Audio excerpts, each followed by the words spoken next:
Good afternoon, happy Friday, January 5th. Happy New Year to you. Let's get right to the information. So we finished off 2023 with a bang as it pertained to mortgage interest rates.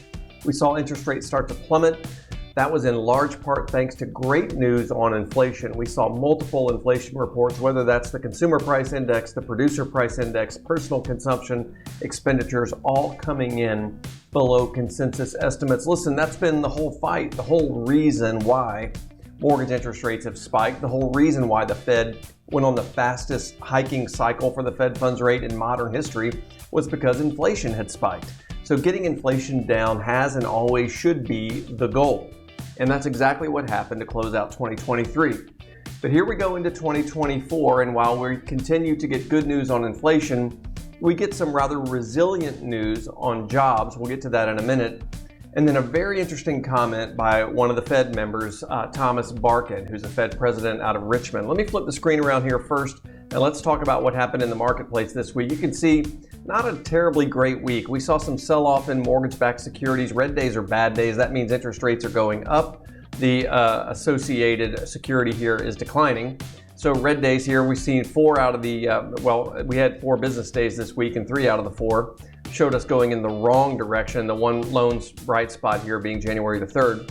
If we continue down, you can see really largely relatively tame data. Not a lot in here to sink our teeth into, except for the non-farm payroll report, which came in over expectations. We estimated that we would add about 170,000 jobs. Over the past 30 days, we added 216. That's more than anticipated. A lot of these are government jobs, by the way. Average hourly earnings were a little higher than expectations. Unemployment rate ticked down to 3.7%, just pointing to some strength in the jobs market. But this is really one of the bigger movers that we had this past week, and this was on January the 3rd. This is that Fed president in Richmond, Thomas Barkin, stating that he still sees a soft landing ahead, but notes rate hikes still a possibility. Whoa. This should be sort of a record scratch moment for anyone keeping score at home.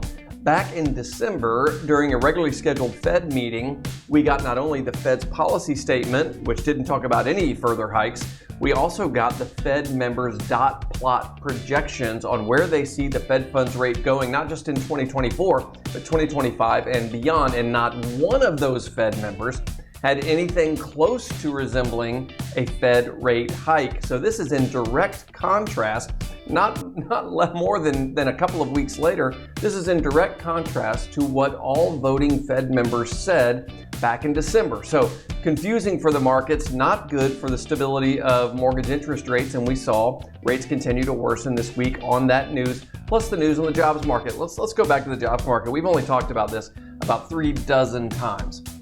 There are not enough laborers for the number of open jobs in the United States. In fact, we have about 1.4 open jobs for every 1 unemployed person. You could put every single unemployed person to work and you would still have open jobs in the United States.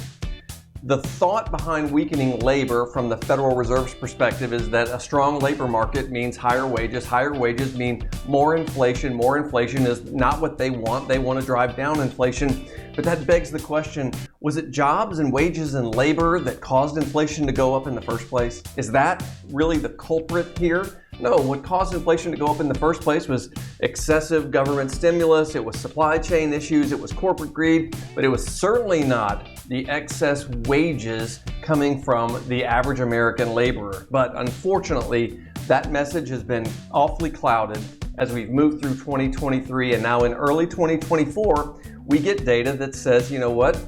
The labor market is pretty healthy. In fact, non-farm payrolls rose by 216,000 in December. That's versus 170,000 expected. That strength of the labor market is not what our Federal Reserve wants to see. And regardless of what's happening with inflation, that caused mortgage-backed securities to sell off. Now, it's important to note a couple of things.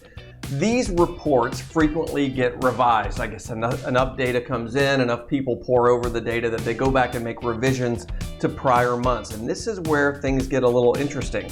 If you go back and take a look at non-farm payroll employment for October, it was revised down by 45,000 jobs, from 150,000 jobs to 105,000.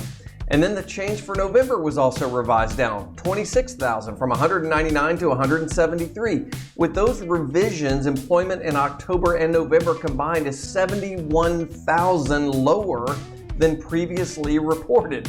So you have to take these reports a little bit with a grain of salt. Unfortunately, that's not what's happening in the bond market. That's not what's happening in the mortgage-backed securities market. We're seeing rates worsen. I would say about 0.1% in rate since the week started, and we're closing out the week on a little bit worse footing than how we started it. Listen, we're still better than we were going back to Halloween and just after Halloween when rates were spiking up around 8%. That being said, the Fed did us no favors, and until they pivot off of this extreme focus on labor and start focusing on the real issue, which is inflation, we're going to be faced with some of this seesawing back and forth.